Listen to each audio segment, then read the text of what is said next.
பள்ளியில் தங்கி இருப்பது அப்படின்றத அல்லாஹ் இந்த வசனத்துல நமக்கு தெரியப்படுத்துறான்.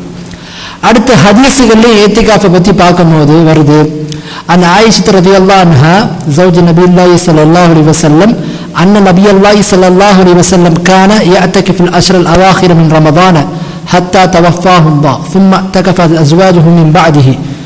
நபிகள் நாயகம் ஸல்லல்லாஹு அலைஹி வஸல்லம் அவர்கள் இறக்கும் வரை ரமலானின் கடைசி 10 நாட்கள் ஏத்திகாஃப் இருந்தார்கள். அவர்களுக்கு பின் அவர்களின் துணைவியர் ஏத்திகாஃப் இருந்தனர். இந்த ஹதீஸின் மூலமாக நபிகள் நாயகம் ஸல்லல்லாஹு அலைஹி வஸல்லம் அவர்கள் ஏத்திகாஃப் இருந்திருக்கிறாங்க அப்படின்றத நாம பார்க்கிறோம். ரசூலுல்லாஹ்வுடைய மனைவிமார்களும் ஏத்திகாஃப் இருந்தார்கள் அப்படின்றத நாம இந்த ஹதீஸின் மூலமா பார்க்கிறோம். இப்ப ஏத்திகாஃபை பொறுத்த வரைக்கும் ஆண்கள் எல்லாருமே பள்ளியில வந்து ஏத்திகாஃப் இருந்துடுறாங்க. பெண்களை பொறுத்த வரைக்கும் நம்ம பகுதியில் என்ன பண்றாங்கன்னா வீடுலே தனியா ஒரு இடத்துல தேர்ந்தெடுத்து என்ன பண்றாங்க, அந்த இடத்துல 10 நாளோ அல்லது எவ்வளவு நாள் முடியுமோ அவ்வளவு நாள் என்ன பண்றாங்க, இந்த இடத்துல தனித்திருந்து ஏத்திகாஃப் என்ற நிலையத்தோடு அங்க ஏத்திகாஃப் இருக்கிறாங்க. இவ்வாறு பெண்கள் வந்து வீடுகளில் ஏத்திகாஃப் இருப்பது கூடுமா அப்படின்றத பத்தி பார்க்கும்போது மஸ்ஜிதில் தனித்து இருப்பதற்கு பேரு ஏத்திகாஃப் ஆகும். ஏத்திகாஃபினுடைய டெஃபினேஷன் என்னன்னு சொன்னா, ஏத்திகாஃபினுடைய விளக்கமே என்னன்னு சொன்னா, குடும்பத்தை விட்டு உலக காரியங்களை விட்டு பள்ளியில், அதுவும் குறிப்பாக ஜும்மா பள்ளியில் தனித்திருப்பதற்கு பேர் தான் என்ன, ஏத்திகாஃப். அப்ப ஏத்திகாஃப் தொடர்பான ஆதாரங்களை வைத்து பார்க்கும்போது ஆண் பெண் இருவருமே மஸ்ஜித் ஏத்திகாஃப் இருந்தால் மட்டுமே அது ஏத்திகாஃப் ஆகும். அதனால தான் நபிகள் நாயகம் ஸல்லல்லாஹு அலைஹி வஸல்லம் மனைவிமார்கள் மஸ்ஜிதில் ஏத்திகாஃப் இருந்தாங்க. இப்ப ஏத்திகாஃபை பொறுத்த வரைக்கும் ஏத்திகாஃப் என்பது ஆணா இருந்தாலும் சரி பெண்ணா இருந்தாலும் சரி பள்ளியில் தனித்து ஒதுங்கி இருப்பது பேர் தான் என்ன, ஏத்திகாஃப். பெண்களும் பள்ளியில் தான் ஏத்திகாஃப் இருக்கணும். அப்படி இருந்தா தான் அது ஏத்திகாஃப் ஆகும். வீடுகள்ல தனித்திருந்து ரமலான் நாட்கள்ல இபாதத்து செய்தாங்கன்னா அது இபாதத்து ஆகும், ஆனா அது ஏத்திகாஃபாக ஆகாது அப்படின்றத பெண்கள் விளங்கிக் கொள்ள வேண்டும்.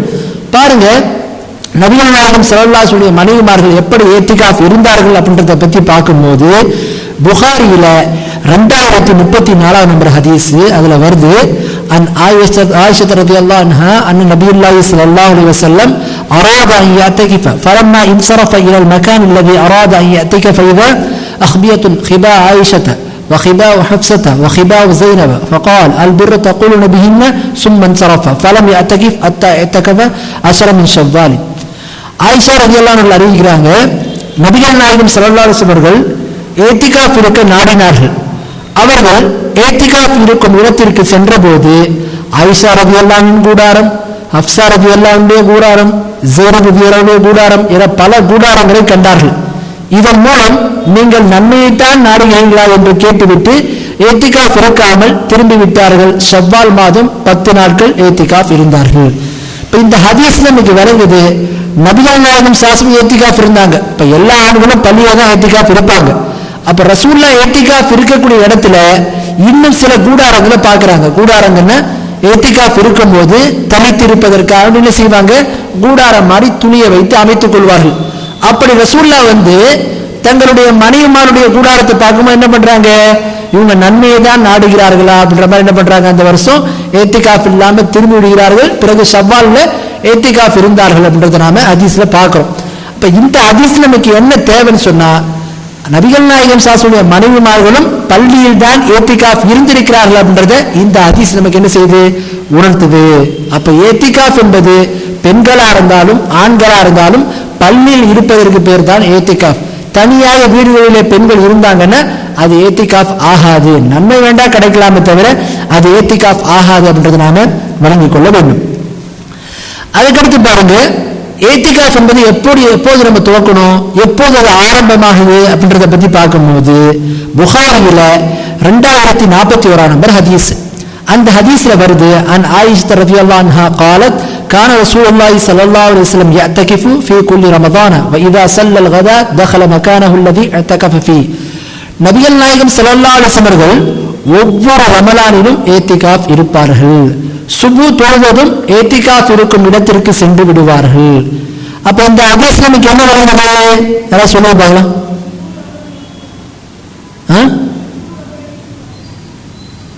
ஏத்திகாஃப் எப்போ ஆரம்பமாகுது? சுபுக்கு அப்புறம் தான் ஆரம்பமாகுது அப்படின்றது நாம இந்த ஹதீஸ் நமக்கு தெரியப்படுத்துது. அப்ப சுபுக்கு அப்புறம் ஆரம்பமாகுதுன்னா நம்ம கடைசி 10 நாட்கள் ஏத்திகாஃப் இருக்கிறோம். அப்ப 21 நாள் ஃபஜ்ருக்கு அப்புறம் நம்ம ஏத்திகாஃப்ல இருந்தா அப்போ 21 நாள் இரவு நமக்கு கிடைக்காமல போகுது. அப்ப இது சம்பந்தமாக மார்க் அறிஞர்கள் தெளிவுபடுத்துறாங்க. இந்த ஹதீஸில் 21வது நாள் ஃபஜ்ர் தொழுகைக்கு பிறகு நபிகள் நாயகம் ஸல்லல்லாஹு அலைஹி வஸல்லம் தனது கூடாரத்திற்கு நுழைவார்கள் என்று வந்துள்ளது. இதை அடிப்படையாக கொண்டு 21வது நாள் ஃபஜ்ர் தொழுகைக்கு பிறகு ஏத்திகாஃபை ஆரம்பிக்க வேண்டும் என்று கூறினால் ஒற்றைப்படை இரவுகளில் ஆரம்ப இரவான 21வது இரவை நம்மால் பெற முடியாது. அப்ப என்ன? இதற்கு விளக்கம் கூறும் அறிஞர்கள் இந்த ஹதீஸ் ஏத்திகாஃபினுடைய தொடக்கத்தை பற்றி கூறவில்லை, மாறாக நபிகள் நாயகம் ஸல்லல்லாஹு அலைஹி வஸல்லம் அவர்கள் கூடாரத்திற்குள் நுழைந்த நேரத்தை பற்றி கூறுகிறது. எனவே ரமலானின் 20வது நாளின் மக்ரிப் தொழுகைக்கு முன்னரே ஏத்திகாஃப் ஆரம்பமாகிறது என்று கூறுகிறார்கள். இப்ப என்ன விளங்குது சொன்னா, நபிகள் நாயகம் ஸல்லல்லாஹு அலைஹி வஸல்லம் அவர்கள் 21வது நாள் அந்த இரவு கடந்ததுக்கு அப்புறம் பகல் வருது, அப்போது ஃபஜ்ர் தொழுகைக்கு அப்புறம் கூடாரத்துக்கு போனாங்கன்னு வருது. அப்ப இதை வச்சு நம்ம என்ன விளங்கக்கூடாது? ஏத்திகாஃப்ன்றது ஃபஜ்ர்ல இருந்து ஆரம்பிக்கணும் விளங்கக்கூடாது. மாறாக அந்த இடத்துல நம்ம எப்படி அதை விளங்கிக் கொள்ள வேண்டும்னா, நபிகள் நாயகம் ஸல்லல்லாஹு அலைஹி வஸல்லம் அவர்கள் 21வது நாள் அந்த இரவு வருவதற்கு முன்பு சூரியன் மறையறதுக்கு மக்ரிப் தொழுகைக்கு முன்னாடியே பள்ளியில் நுழைந்து விட்டார்கள், இபாதத்து செய்ய ஆரம்பிச்சாங்க, இரவெல்லாம் அன்று வணங்கினாங்க, மறுநாள் ஃபஜ்ர் தொழுததுக்கு அப்புறம் கூடாரத்திற்குள் சென்றார்கள் என்றுதான் நாம விளங்கிக் கொள்ள வேண்டும் அப்படின்றது என்ன செய்யறாங்க, இதற்கு விளக்கமாக மார்க் அறிஞர்கள் தெரியப்படுத்துறாங்க. ஆக இதுதான் என்ன சரியான கருத்தும் கூட சரியான விளக்கமும் கூட. அப்ப ஏத்திகாஃப் என்பதை இப்படித்தான் நம்ம ஆரம்பிக்கணும். அந்த 20வது நோன்பு முடியுத அந்த நோன்பு திறப்பதற்கு முன்னாடி மக்ரிப் தொழுகைக்கு முன்னாடி நம்ம பள்ளியில நுழைந்துடணும். அப்போதுதான் என்ன அந்த ஏத்திகாஃபினுடைய நேரம் ஆரம்பமாகிறது.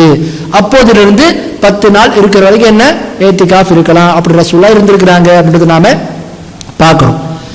10 நாள் ஏத்திகாஃப் இருக்கிறது எப்படி மார்க்கத்தில் சொல்லப்பட்டிருக்குதோ அதே மாதிரி ஒரு மனிதர் விருப்பப்பட்டால் ஒரு இரவு என்ன ஏத்திகாஃப் இருப்பதற்கு மார்க்கம் அனுமதி அளிக்கிறது.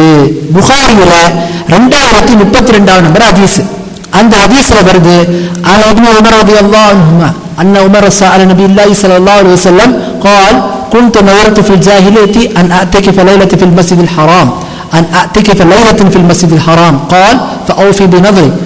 மஸ்ஜிதுல் ஹராமில் ஒரு இரவு ஏத்திகாஃப் இருப்பதாக அறியாமை காலத்தில் நான் முயற்சி செய்திருந்தேன் என்று உமர் ரலியல்லாஹு அன்ஹு அவர்கள் நபிகள் நாயகம் ஸல்லல்லாஹு அலைஹி வஸல்லம் கூறினார்கள்.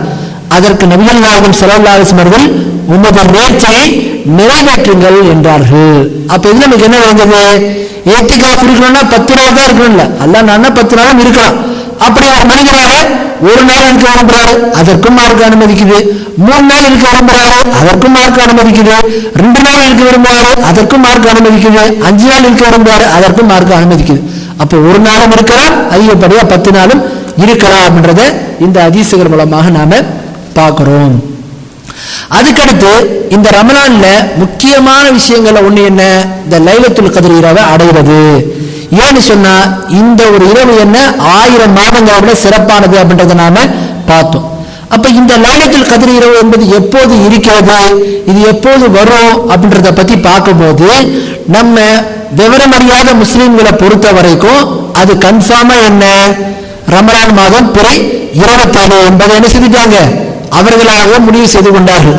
அதனால்தான் அன்றைய 27 அன்றைக்கு என்ன பள்ளிகள் எல்லாம் ஜோடிக்கப்பட்டு சீரியல் பல்பெல்லாம் போடப்பட்டு என்ன செய்யப்படும், எல்லா லைலத்துல் கத்ரை வரவேற்றுக் கொண்டு இருப்பார்கள்.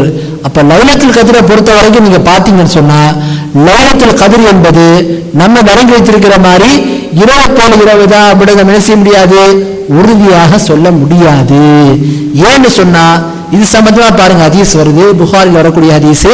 அன் உபாதத் இப்னு ஸாமித் قال خرج نبي الله صلى الله عليه وسلم ليخبرنا بليلة القدر فتلاها رجلان من المسلمين فقال خرجت ليخبركم بليلة القدر فتلاها فلان وفلان فرفعت فعسى أن يكون خيرا لكم فالتمسوها في 9 والسابعة والخامسة. புகாரில 2023 நம்பர் ஹதீஸ். இந்த ஹதீஸ்ல வருது. உபாதா இப்னு சாமித் ரலியல்லாஹு அன்ஹு சொல்றாங்க, லைலத்துல் கத்ர் பற்றி இவர்களுக்கு அறிவிப்பதற்காக நபிகள் நாயகம் ஸல்லல்லாஹு அலைஹி வஸல்லம் அவர்கள் புறப்பட்டார்கள். அப்போது 2 முஸ்லிம்கள் சச்சரவு செய்து கொண்டிருந்தனர்.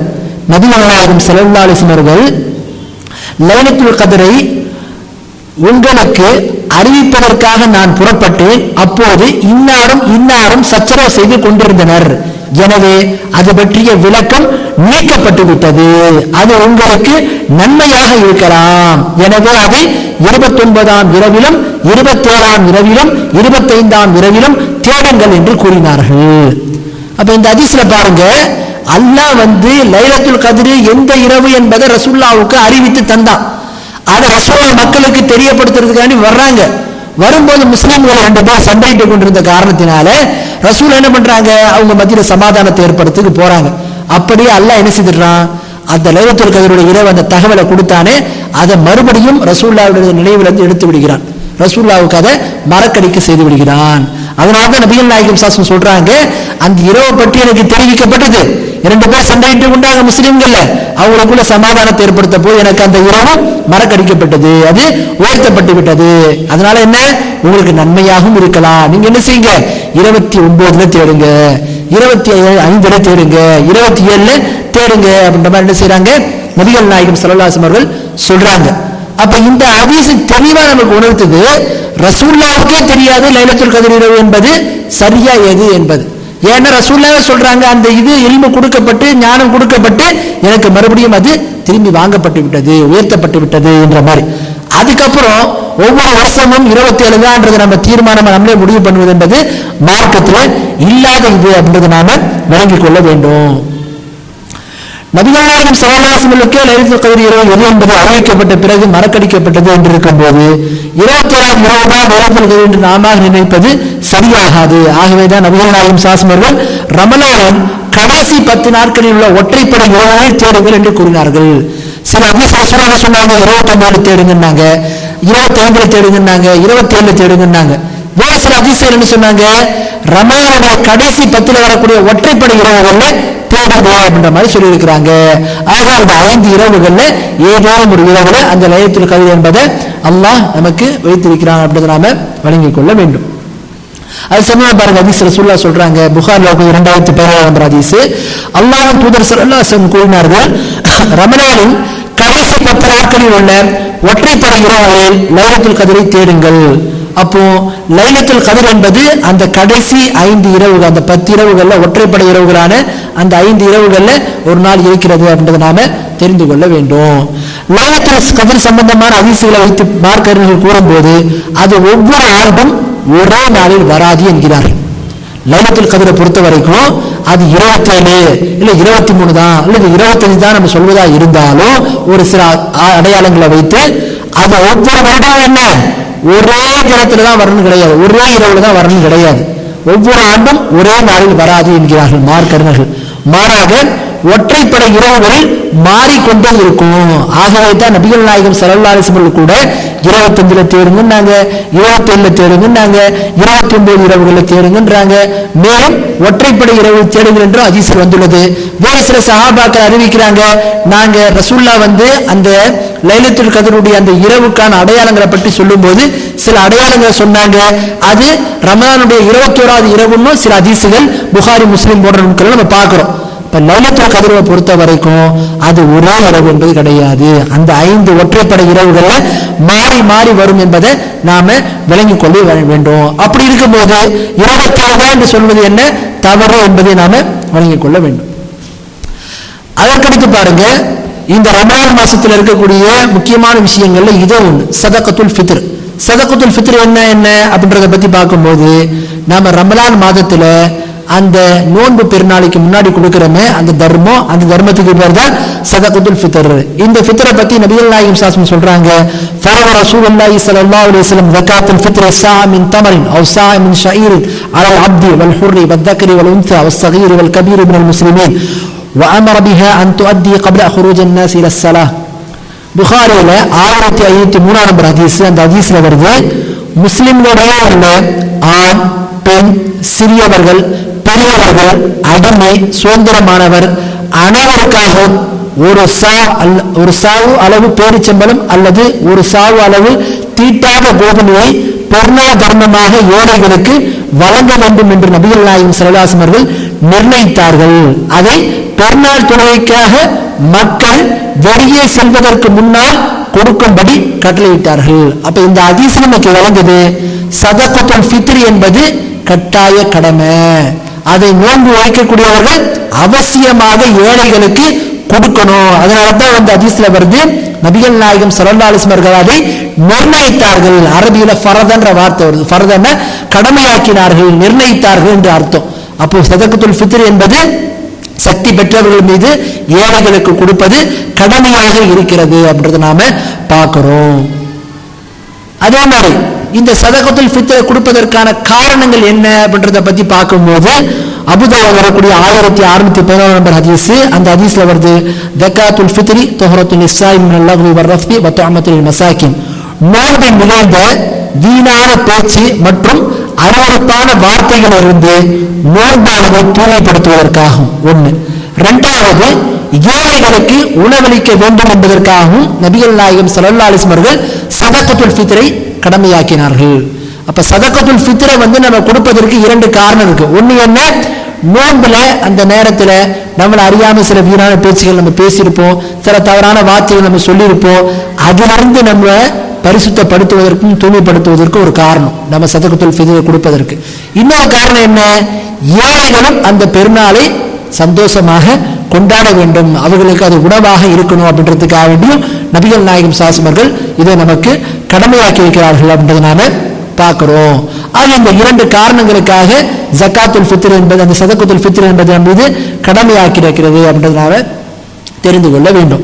அதே மாதிரி இது எப்போ கொடுக்கலாம் அப்படின்றத பத்தி பார்க்கும்போது ஹதீஸ்கள்ல நபிகள் நாயகம் ஸல்லல்லாஹு அலைஹி வஸல்லம் அவர்கள் என்ன பண்ணிருக்கிறாங்க, இதை பெருநாள் தொழுகைக்கு முன்னாடி கொடுக்க சொல்லி இருக்கிறாங்க. பெருநாள் தொழுகைன்னு சொன்ன பெருநாள் தொழுகை தொழுவதற்கு முன்னாடி கொடுக்கணும். இன்னும் சில ஹதீஸ்களை பார்க்கும்போது சஹாபாக்கள் 2 நாட்களுக்கு முன்னாடியும் கொடுத்ததாக வருது.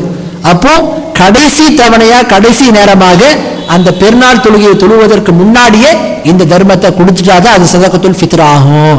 அப்படி இல்லை என்று சொன்னால் தொழுதுக்கு அப்புறம் கொடுத்தா அது சாதாரணமா தர்மம் ஆகும். அதே மாதிரி இந்த சதகத்துல் ஃபித்ர் நம்ம இன்னொரு விஷயத்தையும் கவனமா விளங்கிக் கொள்ள வேண்டும்.